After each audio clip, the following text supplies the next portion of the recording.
Operation തൂഫാനും project സീറോയും ഒക്കെയായി കേരളത്തെ ശുദ്ധീകരിക്കാനുള്ള യജ്ഞത്തിലാണ് ആഭ്യന്തരമന്ത്രി രമേശ് ചെന്നിത്തല. അതിനിടയിലിതാ കേരളത്തിലെ പോലീസ് സ്റ്റേഷനുകളുടെ പ്രവർത്തനങ്ങളിൽ സുപ്രധാന മാറ്റങ്ങൾ കൂടി പ്രഖ്യാപിച്ചിരിക്കുകയാണ് അദ്ദേഹം. സംസ്ഥാനത്തെ പോലീസ് സ്റ്റേഷനുകളിൽ രാജ്യത്തിന്റെ സ്വാതന്ത്ര്യദിനമായ ഓഗസ്റ്റ് 15 മുതൽ സബ് ഇൻസ്പെക്ടർമാരെ സ്റ്റേഷൻ ഹൌസ് ഓഫീസർമാരായി, അതായത് SHOമാരായി നിയമിക്കാൻ സർക്കാർ തീരുമാനിച്ചിരിക്കുകയാണ്. മുൻ സർക്കാരിന്റെ കാലത്ത് സർക്കിൾ ഇൻസ്പെക്ടർമാർക്ക് നൽകിയിരുന്ന ചുമതലയിലാണ് ആഭ്യന്തര വകുപ്പ് സമൂലമായ മാറ്റം വരുത്തുന്നത്.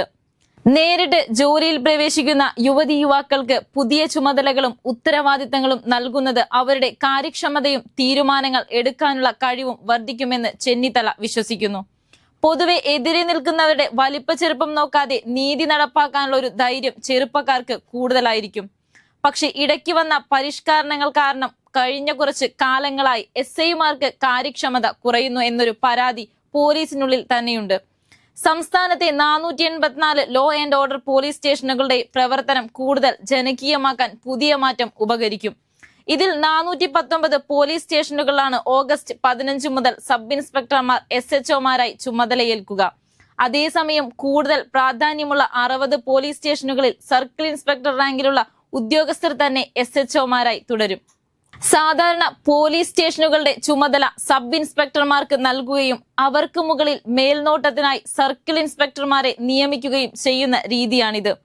സംസ്ഥാനത്ത് ക്രമസമാധാന പരിപാലനവും സ്റ്റേഷൻ ഭരണവും കൂടുതൽ കാര്യക്ഷമമാക്കുക എന്ന ലക്ഷ്യത്തോടെയാണ് പോലീസ് സംവിധാനത്തിൽ സമഗ്രമായ മാറ്റങ്ങൾ കൊണ്ടുവരുന്നത്.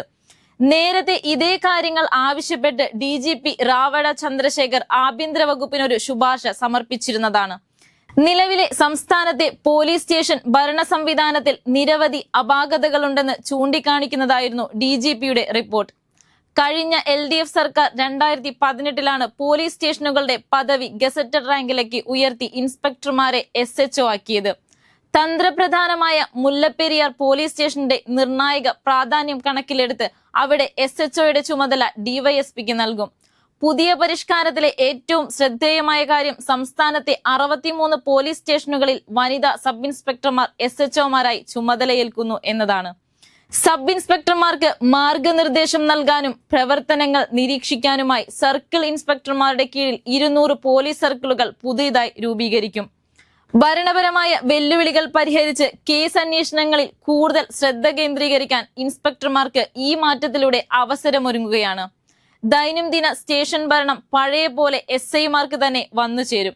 മൈ പോലീസ് സ്റ്റേഷൻ പദ്ധതി പോലീസ് സ്റ്റേഷനിലെത്തുന്ന ഓരോ വ്യക്തിയുടെയും അന്തസ് മാനിച്ചുകൊണ്ട് സമയബന്ധിതമായി മികച്ച സേവനം നൽകുകയെന്നതാണ് മൈ പോലീസ് സ്റ്റേഷൻ പദ്ധതിയിലൂടെ ലക്ഷ്യമിടുന്നത്.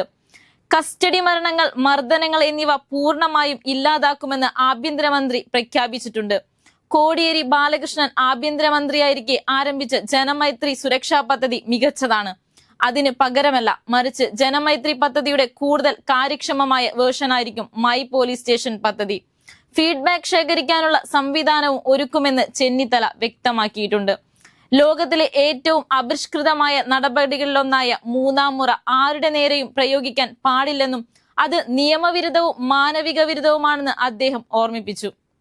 കുറ്റകൃത്യം തെളിയിക്കുന്നത് പോലെ തന്നെ പ്രധാനമാണ് അതിനായി പോലീസ് സ്വീകരിക്കുന്ന വഴികളും.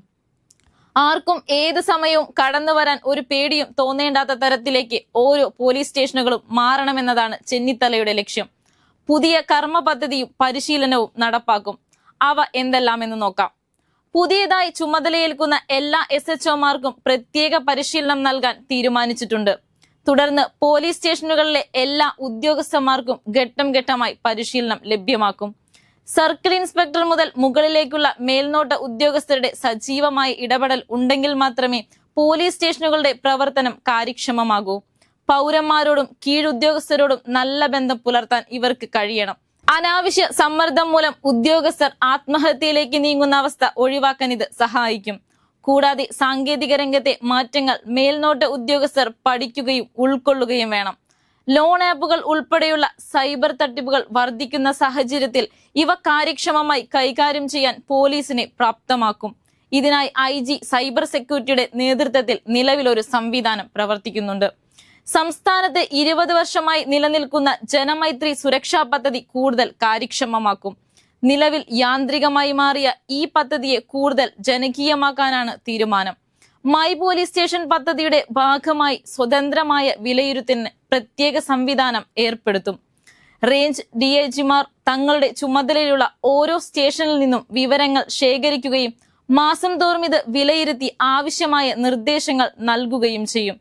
സംസ്ഥാന പോലീസ് മേധാവിയുടെ മേൽനോട്ടത്തിൽ ലോ ആൻഡ് ഓർഡർ ADGPക്കായിരിക്കും മൈ പോലീസ് സ്റ്റേഷൻ പദ്ധതിയുടെ കോഓർഡിനേറ്റർ. പദ്ധതിയുടെ പ്രതിമാസ പുരോഗതി റിപ്പോർട്ട് സംസ്ഥാന പോലീസ് മേധാവി സർക്കാരിന് സമർപ്പിക്കുമെന്ന് രമേശ് ചെന്നിത്തല വ്യക്തമാക്കി. എന്തായാലും ഈ പുതിയ മാറ്റങ്ങൾ പോലീസ് സംവിധാനത്തിലും സംസ്ഥാനത്തെ ക്രമസമാധാന മേഖലയിലും എന്തെല്ലാം തരത്തിൽ മാറ്റങ്ങൾ ഉണ്ടാക്കുമെന്ന് നമുക്ക് നോക്കാം.